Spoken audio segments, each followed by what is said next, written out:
Fala galera, mais um vídeo aqui para a página, para o canal.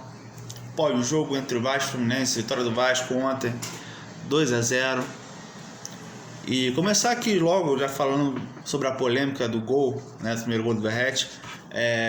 Eu tinha até achado que tinha de fato batido na mão, mas agora a CBF divulga, agora há pouco, divulgou o áudio e as imagens nas câmeras aproximadas. Então assim, para quem ainda não viu, tá até no site, no Instagram do GE, olha lá. O toque do Léo ele não é considerado mão porque essa mão já é acidental, está na regra.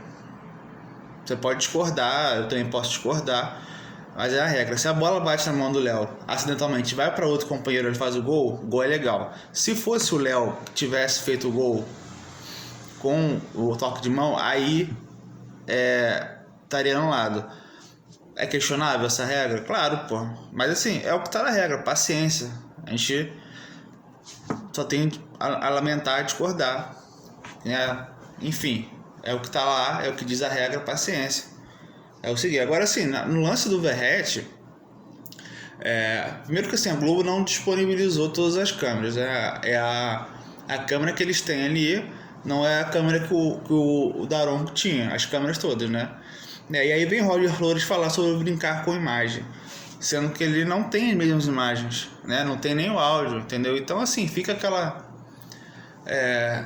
desinformação, né? Que só gera esse tipo de polêmica. Eu acho que a rede, pra mim assim, eu acho errado a transmissão da TV não ter as câmeras do VAR, não ter o disponível para passar, né? Todas as câmeras ali.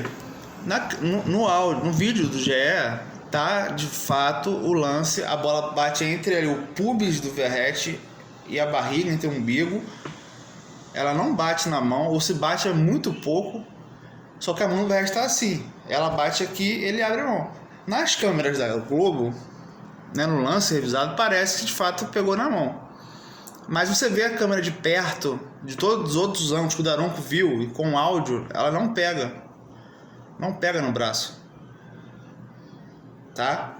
Então é só pra terminar esse assunto, que tá chato. Até porque no primeiro turno teve pênalti claríssimo do Manuel, né? Mão do Manuel, e nem chamaram no VAR. Então assim, não dá pra você querer falar, o Vasco tá roubando isso aqui, porque, né, fica chato. Bom, em relação ao jogo, né, o Vasco mereceu ganhar porque jogou mais desde o início, né? O Léo Jardim quase não trabalhou, quer dizer, não lembro se ele trabalhou, teve algum lance de perigo, tá? O Vasco estava criando mais, fez o gol e depois do gol o Vasco continuou tranquilo no jogo, né? Claro que preocupa porque o Vasco estava tranquilo demais contra o Bragantino e tomou gol de empate. Mas aí o Vasco conseguiu no segundo tempo. Já estava num momento meio assim, controlado, mas o Vasco não conseguia mais atacar o Fluminense, né? Ter uma qualidade melhor de segurar a bola na frente. E aí saiu o gol. Aí o João Vitor muito bem, para mim é o melhor zagueiro do Vasco. Tem que ser titular pela altura, pela rapidez, enfim. Ele rouba a bola do Ganso, cruza, veste, chuta, rebote, Vitor Luiz faz o gol. Então assim, o Fluminense mal atacou, incomodou o Vasco. Isso aí, tirando o primeiro tempo algumas bolas ali da ponta esquerda, né,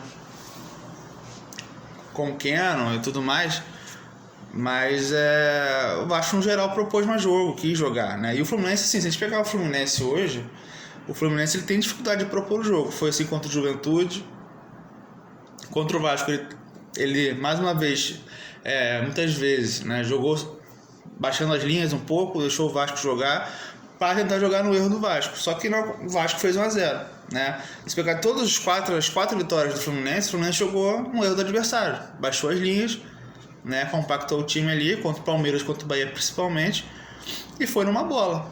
E foi ganhando de 1-0. Só que ontem, e contra o Juventude não funcionou. Né? Coincidentemente, 2 jogos que o Fluminense teoricamente teria que atacar. Então é isso. Então assim, o que eu chamo a atenção o Paiva ontem, ele não complicou, ele fez o simples, é o que estava dando certo, com 4-2-3-1 com a bola, 4-4-2 sem a bola. botou o David de novo, não que eu acho um primor, mas ele é um cara que joga ali. Esse papo de botar 3 volantes não adianta, já ficou provado contra o Bragantino no primeiro tempo que deu errado e contra o Atlético Goianiense. Então seria muito errado, sim, seria muito sem noção se ele repetisse essa tática, esse esquema. Não colocou. Então, mas assim, curioso que o David, não sei se ele foi chamado a atenção ou se, sei lá, já muita gente deve ter falado também que o David não estava voltando. E o David ontem voltou mais, né? Vocês viram isso. Aí eu pergunto, por que não faz isso antes? Porque ele não quer? O treinador que mandava ele não voltar tanto? Porque assim, ele conseguiu voltar. Ele saiu um segundo tempo, depois de um tempo, mas ele aguentou jogar quase o jogo inteiro. Mais da metade do jogo. Então assim, era o quê? Questão de conversa, questão de você falar, você precisa voltar. Cansou? Bota outro. Você tem o Emerson Rodrigues aí que tá correndo pra caramba. Entrou até bem, que é um cara que recompõe, é um cara que vai ser um cara pro contra-ataque. E você tem que colocar o jogador. Até acho que precisa mais minutagem. Você tem o Payet que não vai jogar 90 minutos, ele mesmo sabe disso. E aí eu gostei que ele fez, acho que ele ia ter feito essa mudança do Adson pro meio, quando o Payet sair, desde o jogo contra o Atlético Mineiro. Só que contra o Atlético Mineiro ele botou o David centralizado. Dessa vez ele botou o Adson e botou o Emerson Rodrigues na ponta. E aí ficou melhor, porque o Adson é um cara, um meia atacante, é um cara que constrói por dentro também. O David não é esse cara. E depois o Red saiu machucado, entrou o Ryan, que entrou ok também, entrou com mais vontade, né? E eu acho que conseguiu controlar mais o jogo. O Fluminense já sem muita ambição, sem muita, né, já estava entregue. Mas assim, é isso. Paulo Henrique muito bem na defesa. Ontem o Vasco fez um jogo seguro, tá? Léo foi bem, Michael foi bem. Então assim, a gente não tem muito, os volantes do Vasco bem também, assim, e a gente não tem muito o que criticar nessa questão. É claro que assim, ofensivamente sempre vai haver lacunas, porque não adianta, a gente não tá jogando com atacantes absurdos, né? Então assim, é o coletivo funcionando. Se o coletivo funcionar, que é o que vem acontecendo, e ele não mudar a estrutura tática do time, o Vasco pode competir, né? Acho que muitas vezes o Verratti fica muito isolado na frente. Ainda acho que na parte da área só tem o Verratti para fechar o cruzamento. Acho que falta mais o ponto entrar ali, o David principalmente que joga.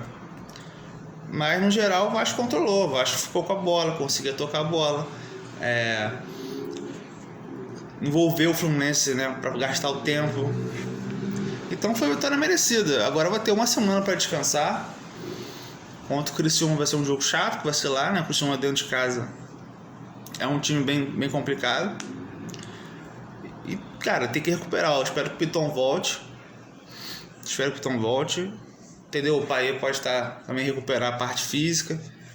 E é isso. O Coutinho vai voltar, acho que só final do mês. Então, assim, importante ter vencido abrir 6 pontos para a zona de rebaixamento. Acho que é o que vai acontecer. Repito, G6 pode ser dia 7, mas assim, estamos a 8 pontos do Bahia, que é o 7º. Então, pra mim, assim, quando o Vasco tem que se distanciar mais da zona, a gente só pode ver, de fato, o que o Vasco vai procurar no campeonato depois que todos os jogos atrasados acontecerem, né? Inclusive do Vasco. Então, tem Inter aí, tá jogando. Tem mais 5 jogos para fazer, tem time que tá com 2 jogos a menos, 3 jogos a menos. Então, assim, a gente vai ter que esperar. Mas bom, pessoal. Então assim, um abraço para vocês aí, bom domingo a todos e sábado estamos de volta aí. Sábado não, final de semana aí, talvez role um pré-jogo também. Valeu!